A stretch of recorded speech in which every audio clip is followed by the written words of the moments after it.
Assalomu alaykum YouTube kanalimiz a'zolari. 2026-yil 22 may sanasida sizlarga hozir dunyo bo'yicha eng erta pishadigan Patagoniya bog'da mana sizlarga mevalarini olgan hosillarini ko'rsatib boramiz. Mana hurmatli kuzatuvchilar, Patagoniya. Mana shaftollar pishib yetildi. Mana holatlari. Mana kalibrlarini ham ko'rib turibsizlar. Juda ham o'zgacha. Mana rang olib, mana bilis bergan. Mana bitta bu tupa sizlarga hozir boshqa tuplarini ham, boshqa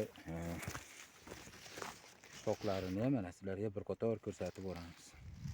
Ichlari ham to'lib, mana meva bergan. Va mana yana boshqa tupimiz.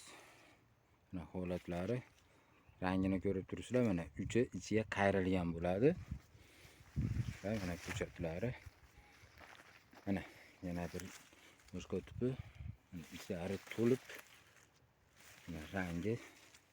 rangi bunchalik qizarishiga yana bir sabab, mana ko'rib turibsizlar, ichida o'sgan shoxlar olingan, quyosh nuri ichkariga kirgan. Shunda mevani rangi ham qizarib, mana juda ham chiroyli bo'ldi. Narxi 40 ming so'mdan sotilyapti mana. Mevasining narxi 40 ming so'mdan sotilyapti. Mana videomiz yoqqan bo'lsa, bittadan like bosib, bizga obuna bo'lib ketishni unutmanglar. Mana bu tupda mana terilgan. Mana bu tuplari mana terilmagan mana. Terilmagan holatdagi mevalarni bilisdi. Sizlarga hozir mana bittani uzib ko'rsatib beraman mana.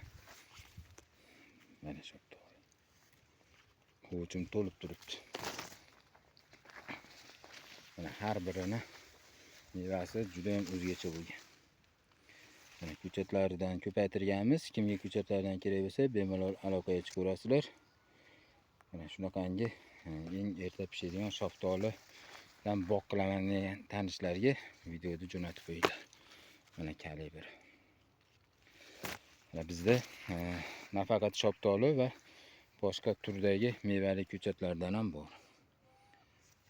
O'rik, olma, shaftoli, nok, behi. Mana holat.